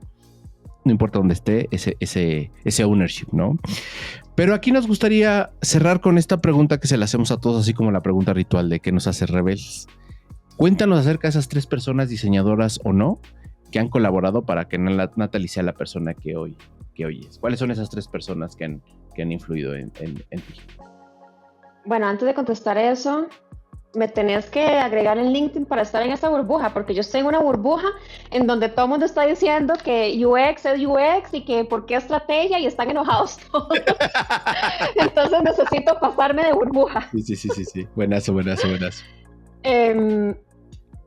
Ok, 3 personas. Bueno, la primera, la más importante de todas, él es el profesor que guió mi proyecto de graduación en la universidad. Y él sigue siendo un mentor de vida y de carrera. Él se llama Franklin Hernández. Lo pueden estoquear, tiene un sitio web y van a ver los proyectos increíbles. Es un diseñador impresionante. Y él fue la persona que me hizo clic en que yo podía alcanzar lo que yo quisiera alcanzar. O sea, antes de él, yo no me hubiera visto afuera, en el extranjero. Después de él y unas cuantas conversaciones, me fui a vivir un año a Alemania.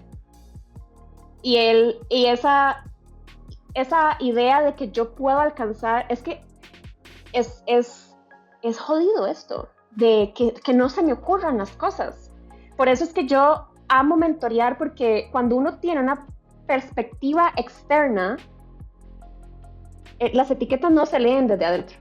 Entonces esos ojos afuera me hacen preguntas que yo nunca yo solita, o tal vez sí, pero dentro de muchos años me hubiera hecho, ¿verdad? Y a mí nunca, por ejemplo, nunca se me había ocurrido estudiar afuera. Nunca. Nada más, no me pasó ni por la cabeza. Y él hizo esos cuestionamientos en mí y es un culpable de la persona que soy. Él definitivamente. Luego, a un nivel más de celebridad, Steve Jobs también tiene una fuerte influencia en mi carrera. Él, para mí, era un genio del diseño de verdad, del pensamiento de diseño, ¿verdad? Obviamente todos conocemos a John Ive, que es él es el del diseño, ¿verdad? Pero Steve Jobs fue un catalizador de eso, ¿verdad? Y toda la historia de él, veo que me parece que tenés la biografía atrás. Toda la historia de él es impresionante y él era un rebelde full, ¿verdad? Y esas personas que cambian el mundo, ¿verdad? O sea, ¿por qué el iPhone? ¿Por qué mi compu es como es? ¿Por qué las tiendas son como son? Eso a mí me obsesiona, o sea, ese nivel de detalle hasta el más pequeñito en una experiencia, porque él era, esa es una expresión que digo mucho, que no sé si se entiende, pero él era un necio, ¿verdad? O sea, yo sé que necio es como una persona insistente y así, como que tiende a ser negativo. A mí me gusta usarlo en positivo. Igual yo soy una necia, y seguramente ustedes también son unos necios. Un poquito. Obsesivos. Exacto. Él era un gran necio del diseño y de esta visión, ¿verdad? De querer cambiar el mundo. Me encanta cuando la gente quiere cambiar el mundo, ¿verdad? Y gente como él que logra cambiar el mundo. Entonces Steve Jobs es definitivamente una gran influencia y obviamente no me interesa, no me importa lo que me digan, amo Apple. He sido Apple durante muchos años, moriré Apple, ¿ok? Amo los productos de Apple, amo las tiendas, amo la experiencia, lo amo todo, incluso los cables que no servían y no sé por qué duraron 15 años hasta hoy, ya sirven los cables y no se rompen, no sé, no importa, igual los amaba y los perdonaba, porque los amo con todo mi ser. Y la otra persona es un personaje ficticio. Soy muy fan de Star Trek y hay un personaje que se llama 7 de 9, que 7 de 9 es de un resumen, es una especie que digamos, coloniza a otras especies por medio de implantes robóticos, electrónicos, ¿verdad? Entonces, son máquinas, se hacen máquinas. Y ella, 7 de 9, se sale de ese colectivo, son un colectivo y todos piensan lo mismo porque es que son una sola máquina, ¿verdad? Y ella se sale de ese colectivo y empieza a ser humana, ella es humana originalmente. Y además de que es una actriz preciosa, ella en su rol de 7 de 9, ella empieza a encontrarse como humana y le cuesta mucho dejar de ser robótica y no entiende nuances de los humanos, ¿verdad? El lenguaje, no entiende cosas, la socialización, hay cosas que no entiende, ¿verdad? A veces es súper directa y ella no entiende por qué alguien se ofendió y cosas de ese tipo. Con ella me siento muy identificada, porque Costa Rica es un país muy cálido y la gente es muy cálida y es como muy amena y son personas que no dicen directamente lo que quieren decir y entonces se ofenden rápido y así, ¿verdad? Yo soy tica, ¿verdad? Yo soy costarricense, pero el lugar donde yo crecí, mi casa, no era así, no es así. Entonces yo siempre me sentí muy outsider, yo siempre me sentí muy ajena en la manera en la que yo me comunico, ¿verdad? Y entonces me siento muy identificada con 7 de 9 porque ella empieza a ver su evolución de Borg a humana. Y yo también, o sea, conforme voy evolucionando, digamos, la manera en la que me comunico hoy es una manera muy distinta a la que me comunicaba cuando tenía 20 años, ¿verdad? Y he aprendido a leer más esas capas de comunicación que tenemos, especialmente los costarricenses. Entonces, yo creo que esas son mis 3 personas. Genial, me encantó. Bien, antes de pasar a los despidos oficiales, ¿no tienes algún anuncio parroquial? Sabemos que tienes cursos, alguno que venga, alguna cuestión. Este es el momento en que puedes ofrecer. ¿Y dónde te pueden encontrar también? Me encanta. Bueno, Instagram es mi plataforma principal. Estoy tratando de activarme más en LinkedIn, pero Instagram es la principal. Es Natalie Howell CR. Es importante, tiene el CR al final. El que tiene solo Natalie Howell es mi cuenta personal y lamentablemente si no los conozco no los voy a agregar. Entonces no me busque por ahí. Entonces es Natalie Howell CR. Y una de las cosas más complejas de esta plataforma, y es algo con lo que ya tengo más de un año trabajando en esto solamente, y es la importancia de la mentalidad estratégica, ¿verdad? Entonces estoy muy agradecida con este espacio porque llevamos más de una hora hablando de por qué esto es importante. Entonces esto definitivamente no es para todos los diseñadores. Sí se puede cultivar el mindset estratégico desde que yo estoy pequeñita, no, junior, pequeñita en la carrera, desde que yo estoy a inicios de mi carrera, sí se puede, pero en ese momento en realidad lo que yo estoy cultivando son los skills de diseño. Entonces yo casi siempre trabajo ya con personas que tienen 2, 3 más años, ya hay más de 6 y cosas así, ¿verdad? Y ahora en mayo tengo un nuevo programa que se llama Diamonds Are Forever, y este programa está enfocado, es en español a pesar de que el nombre es en inglés, está enfocado 100% en mindset, solo mindset, ¿verdad? Empezamos en mayo, ya estoy recibiendo personas y la idea es cultivar un mindset robusto y de verdad, no es porque lo quiera vender, pero de verdad es un mindset. Yo no he visto nada como esto, porque esto es destilado de lo que yo identifiqué que me hizo estratégica a mí. No es teoría de ninguna parte, no es algo que alguien me enseñó, fue cuando yo después de trabajar en este rol corporativo dije qué fue lo que me hizo ser lo que soy hoy y qué fue lo que hizo el cambio de mentalidad. Entonces es algo que está sacado 100% de mi cabeza, ¿verdad? Y no hay nada como eso, no he visto, y estoy muy feliz me encanta, y esta semana particularmente he hablado con muchas chicas que están en mis programas y los cambios transformacionales se me para el pelo de escucharles, es absolutamente maravilloso. Y en junio tengo mi otro programa que es mentalidad más soft skills, que se llama UX to Win. Ese ya está más enfocado en cómo como UXer yo puedo ganar, ¿verdad? Y yo como desde el mindset y desde los skills hago esa combinación y soy un killer combo, ¿verdad? Esa es prácticamente la idea. No vendo soft skills solitos porque eso sí se pueden conseguir en cualquier parte y no es de mi interés vender eso, sino que yo genuinamente quiero vender un cambio transformacional y llevarlos al siguiente nivel de su carrera, que la única manera es a punta de mindset. Genial. Pues bueno, vamos a dejar seguramente toda esta información en la descripción de este episodio. Obviamente, los que nos están viendo en YouTube, pues denle like, suscríbanse, no sean así, no les cuesta nada, de verdad. Y si están en Spotify, vayan a YouTube para ver esta información y de paso le dan suscribirse al canal, claro, ¿no? Entonces, claro, por favor. No cuesta nada, no cuesta nada, de verdad, no cuesta nada, pero mira, voy a dejar algún día las métricas. Yo calculo que el 80% de las personas que nos ven directamente en el canal y que ven los episodios no se suscribe. ¡Qué mal! Mal por ustedes, mal por ustedes. No, pero lo mismo pasa también en el otro canal que tengo, también no te preocupes, es lo mismo. Y va muchos que nos quejamos de esto. Pero bueno, Nat, gracias por haber aceptado la invitación. De verdad, estamos honrados de que hayas aceptado y que hayas venido a dejar tanto conocimiento, tu experiencia. La verdad es que lo disfrutamos un montón, ¿no, Miul? Sí, así es. La verdad es que yo personalmente me llevo muchas cosas. Espero que nuestra audiencia también, pero muchas gracias por aceptar la invitación. La verdad es que la conversación estuvo genial. Esperemos que no sea la primera vez que te tengamos, que podamos repetir en algún momento en el futuro cercano. Y la verdad es que muchísimas gracias por aceptar la invitación. Me llevo un gran sabor de boca con esta conversación que tuvimos hablando sobre estrategia y ownership, ¿no?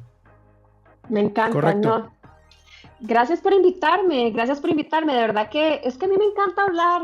Y entonces, imagínense un podcast donde me invitan, yo estoy feliz hablando y hablando. Entonces, muchas gracias por este espacio y también gracias por esta iniciativa. Necesitamos más gente hablando de esto en español. Es una de las razones por las cuales mis programas son en español. Tenemos suficiente en inglés. Duda. Entonces, gracias por crear este espacio. Y si ustedes me invitan, ya saben, yo soy Projector en Human Design y tengo que esperar la invitación. Así que me invitan y yo vengo. Buenísimo. No, cuenta con la invitación. Tenemos otros espacios que incluso se prestan más justamente para la discusión. Y mira que nos encanta discutir. Mira que nos encanta debatir. Sí. Debatir. Mira que nos encanta intercambiar opiniones y intercambiar opiniones con una cervecita, ¿cómo no? Perfecto. Muy bien. Ya es hora, ¿no? Ya es hora. Pues yo digo que acá ya es hora. Bueno, dicho eso, porque estamos grabando, la gente sabe que grabamos ya está hora. Grabamos siempre en una hora que es legal tomar alcohol, entonces no hay ningún problema. Sí, ya. No, muchísimas gracias a todas las personas que llegan para acá. Nuevamente, suscríbanse, déjenos like y síganos en redes sociales. Listo. Pues dicho eso, vámonos a beber. Eso. Y recuerden, ¡Somos Rebels! Buenas.